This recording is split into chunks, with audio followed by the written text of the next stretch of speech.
Tonight, construction begins on a new $1 million play space at Port Lincoln's foreshore. And reported for trafficking, a Risdon South man to face court after drugs, knives and a homemade gun were found inside a home. From our 7 Spencer Gulf Studios, your nightly news with Madeline Kerr begins now. Good evening, thanks for joining us. Stage 1 of Port Lincoln's foreshore development is underway, with the construction of a $1 million play space in the works. After multiple community consultations, the new play space aims to be a draw card, featuring rope climbs, slides, paving walls and a whole lot more.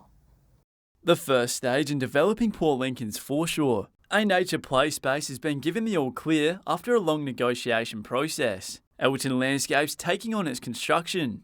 So the play space is a nature adventure play space. It's purpose built, so there's some fixed elements. It's got some accessibility components, so an accessible trampoline, a carousel that's accessible. The build is a part of the first stage of Port Lincoln's foreshore development, costing over $7 million. The project has been in the pipeline for 3 years and has undergone detailed consultation with the community.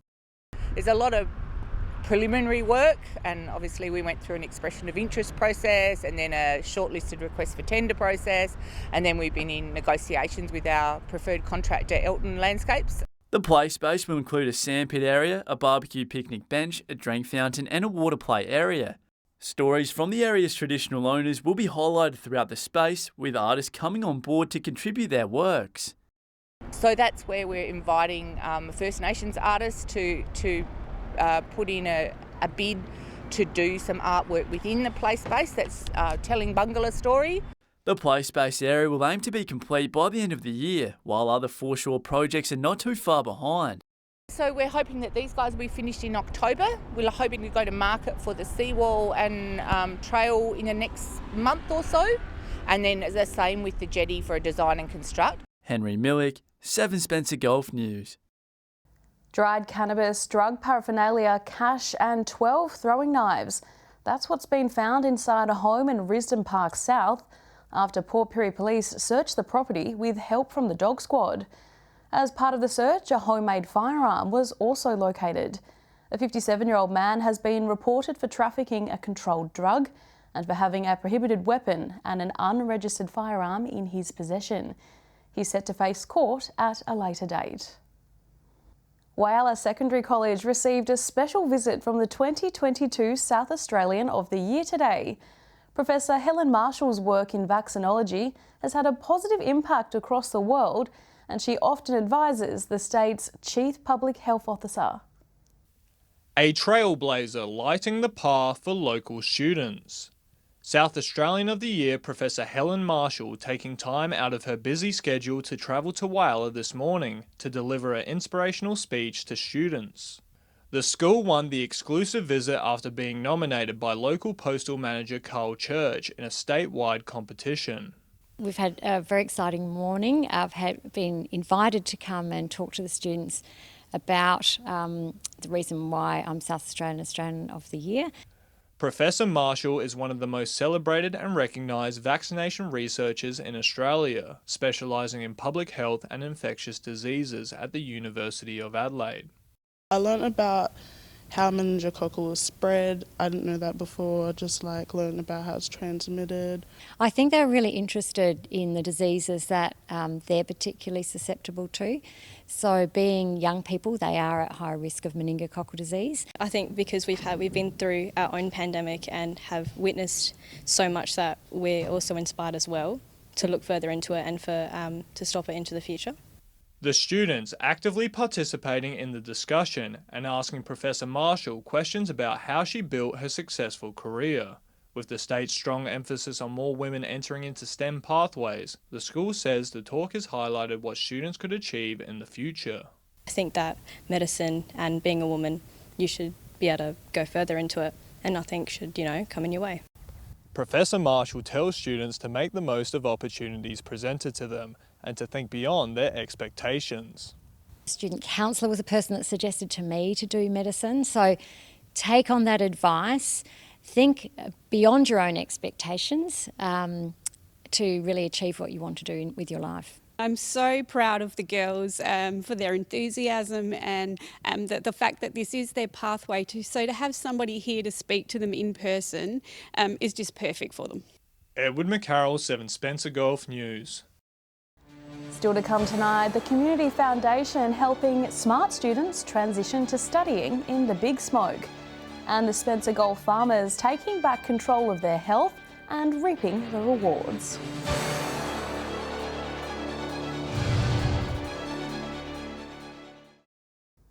Welcome back. Police are reminding outback travellers to make sure they're properly equipped when heading out bush.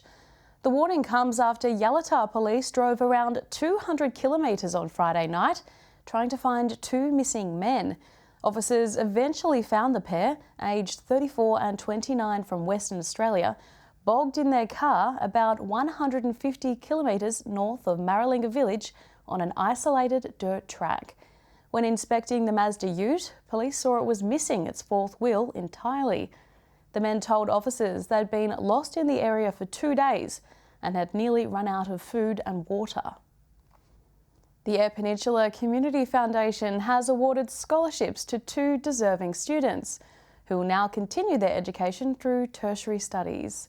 The Education Fund aims to assist students moving away from home, aspiring to achieve higher education. Scholarship funding giving students the chance to continue their education. The Eyre Peninsula Community Foundation has awarded 2 students with $2,000 to move to Adelaide and pursue their passions. One's a Port Lincoln scholar who will be going on to study teaching and science, so that's a great opportunity for her, and the other young lady's from Elliston, who'll be going on to study early childhood education. Sophie Traeger and Marley Ryan were elected by the board to receive this year's scholarship funding. The Education Fund was first established in 2016 and has been helping students ever since. The reason with the scholarships is we'd like to provide an opportunity for young people to and support them when they go to Adelaide, and hopefully once they've achieved their qualifications they come back onto Eyre Peninsula and enrich our region with their learnings. Both students attended St Joseph's here in Port Lincoln and will now be looking to make their mark in the big city. Receiving that money makes life a little bit easier for them before they go. Certainly always a challenge for young people travelling away from home and relocating to somewhere different, so anything we can do to help with that process is we feel very proud. But the fund wouldn't be made possible if it wasn't for the support of the community. The result of donations from community members and other sources are very generously provided to assist with this education fund. To donate and support the next round of young people, you can donate through the Foundation's website. Henry Millick, 7 Spencer Golf News. Fat Farmers started back in 2010 when 3 mates on the Yorke Peninsula started going to the gym. They were over 40 and joked about becoming fat farmers since they were no longer playing sport. The name has stuck, despite surveys polling people on whether or not they should change it. The mission behind Fat Farmers is to inspire and encourage those living in rural communities to improve their health and well-being through physical activity. Probably as we got to our sort of upper 30s, we just noticed your fitness around the farm wasn't as good as it could have been, and probably started to put on a bit of weight and thought, well, something had to change. Ben explained before the group, rural men just didn't go to the gym. And once he and his friends started, they instantly felt the benefits. The thing that we didn't realise is we actually started feeling better within ourselves, but it improves your mental health as well. So then we started having barbecues out the front of the gym, and we'd invite a lot of blokes in, and that's how we sort of kicked it off. Living and working in the regions can often be isolating, so this was a chance for them to improve their overall fitness, as well as catch up and be accountable, as you don't want to let the team down. And it's surprising, even with our seasonal workload, you seem to be able to manage to go. There are now 14 groups throughout South Australia, and the City to Bay is the big event that brings all the teams together.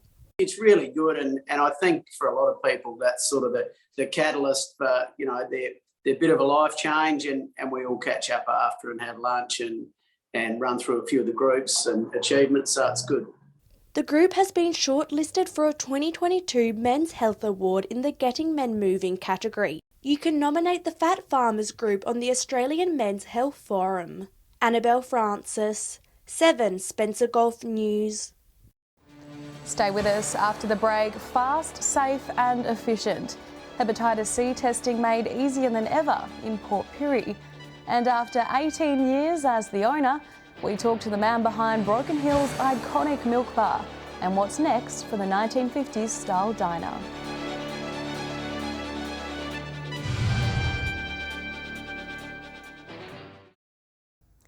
Welcome back to 7 Spencer Golf News.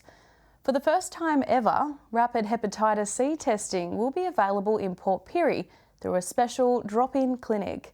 And the process is as easy as a prick to the finger, with results available within the hour. Easy test, easy cure.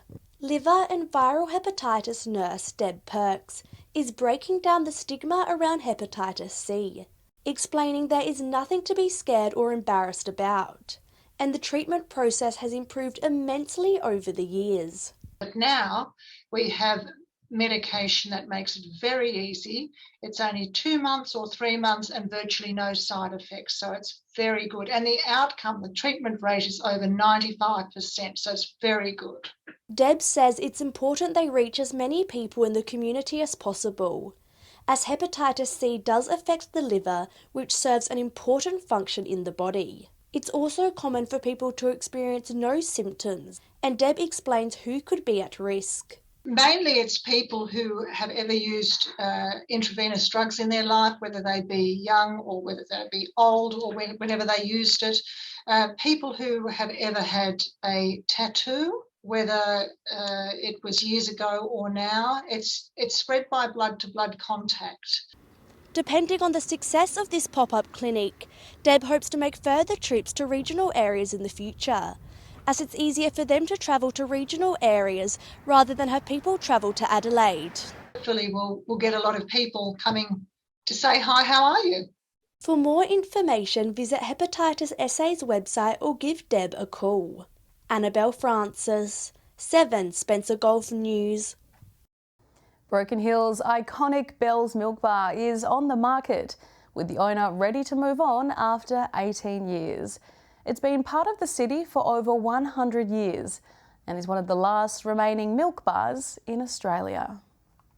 Starting off as a confectioner and cordial maker in 1892, the Patton Street store became a milk bar in the early 1900s and was originally named Longman's.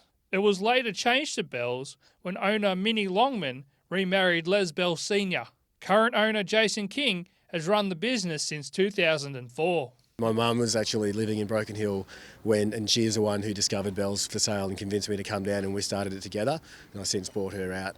What appealed to Jason the most about the local icon was its story and uniqueness.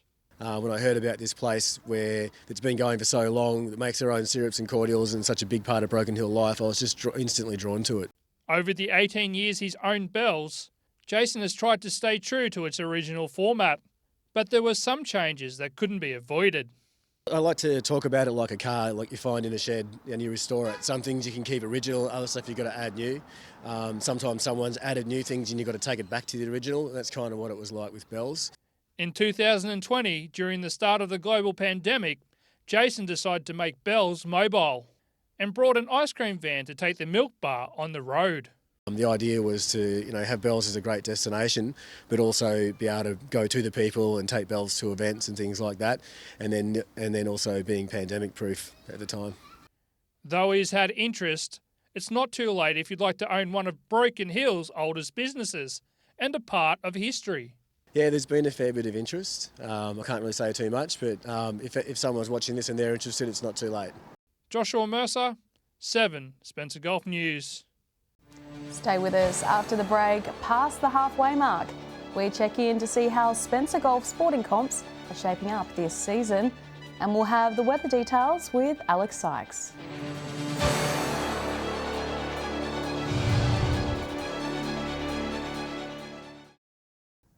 Welcome back to 7 Spencer Golf News. It's not just football heading into the important rounds of the season. Plenty of other sports are as well. With the contenders being separated from the pretenders, Which teams will be the ones there in September? Our reporter Joshua Mercer has this week's Sports Wrap. The weather might be cold, but the sporting action around the region is heating up as teams prepare to make a run for the finals. Starting off with soccer, in Port Lincoln's Senior A grade, the Lincoln Knights had a convincing win over South Coast, 4-0. The Knights bounced back from their first loss of the season last week. Charlie Price and Dan Harder scored 2 goals. The win sees the Knights move into second place on the ladder. In the second game, Lincoln City Raiders had a big win as well, beating Sequel Masters 9-3. Aaron Haynes, Corey Stott, Camden Madden and Brad Jacob each scored 2 goals. With this win, the Lincoln City Knights are 4 points clear at the top of the table. In Whyalla on Saturday, the Lions defeated Westlands at the newly named Warsnop Park 5-2, with Mitchell Johnston scoring 2 goals, and Mitchell Bohm and Logan Green kicking 1 each. Moving on to netball now in Port Augusta, and Vikings defeated St Joseph's 56-45. The win cements Vikings at the top of the table with 7 wins and only 1 loss, while St Joseph's sit at the bottom of the table with 2 wins. In the other game, Railways defeated the second place Magpies by 1 point, 44-43. In Port Pirie, Central Risdon beat SM Celtic 50-48. The win sees Central Risdon stay undefeated. In the second game, Blue Wren had a big win over Cellar Dwellers Port, 76-31. And across the border in Broken Hill, West Flames Black A had a convincing win over South Seniors, 42-19. The victory sent them into the grand final against the Jesters, which is happening as we speak over at Court 5 at McDonald's E.P. O'Neill Sporting Complex. Finally looking at 8-ball, and it is semi-final time in Whyalla's Mid-League Cup. Shamrocks went down to Senators 5-4 in a very close match. The other semi-final saw Lions Gold beating Steel Green 5-3. Lions Gold will face off against Senators in what is being billed as a top match. That ends Sports Wrap for this week. If you'd like your sport to be featured on our bulletin, all you have to do is contact us through our Facebook page. Time now to take a look at what's happening in the weather with Alex Sykes. Alex, it was a cold start to the day in Whyalla this morning. It was the coldest of the year so far, Maddie, minus 0.2 degrees at 7:17 this morning, but it felt closer to minus 4. Temperatures warmed up to 18 degrees just after 3 p.m. Slightly cooler in Port Lincoln, 17 degrees, 16 the top in Port Pirie. Looking more broadly at today's temperatures now, it was mostly sunny in Broken Hill, reaching 13 degrees officially, but the chill factor is real and the feels like did not go above double digits. Woodna and Kadina both reached 17 degrees. Taking a look at the satellite image now, a cold front extends from the west overnight, reaching eastern districts tomorrow afternoon. A low pressure system associated with a cold front is expected to develop near southern coasts tomorrow night and then drift northwards and weaken during Thursday morning. A large high pressure system will then develop west of the Bight on Thursday. Moving on to tomorrow's weather outlook now, and we'll start with the Gulf waters. Northwesterly winds 10 to 20 knots, seas between 1 and 1.5 metres, and south to southwesterly swell between 1 and 1.5 metres as well. Taking a look at tomorrow's temperatures now, showers in Port Lincoln between 8 and 16 degrees, showers developing in Cleve 15, Woodna a shower 2 and 17 degrees. 17 the top in Whyalla and also in Port Augusta as well, rain developing in Kadina 17 degrees there. Port Pirie will get as cool as 7 degrees, but no warmer than 15. 15 is also set to be the top in Clare on Wednesday as well, and Broken Hill cloudy and 12 degrees. Taking a look further through the week now, showers in Whyalla, Port Lincoln, Kadina and Port Pirie on Thursday. Port Augusta and Broken Hill will be spared from any showers. Friday is looking slightly cooler, mostly clear conditions around the board, just 15 degrees in Whyalla and Kadina, 16 the top in Port Pirie and Port Lincoln. The latter is expecting some showers, 17 degrees and partly cloudy cloudy in Port Augusta and Cooper Pedy. And finally, a quick look at how Saturday is shaping up. If you were relying on some sunshine to start your weekend, you're out of luck. Most places across the region will be cloudy, temperatures in the early teens, no higher than 15 degrees. Some cold night ahead too. Possible showers are expected in Port Lincoln. Well, Maddie, considering it is the middle of winter, what else can we expect really? And that's all the weather from me for tonight. It's back to you. Thanks for that, Alex. And that's the local news this Tuesday. I'm Madeline Kerr. Thanks for joining us. I'll have updates a little later, but until then, enjoy your evening. Good night.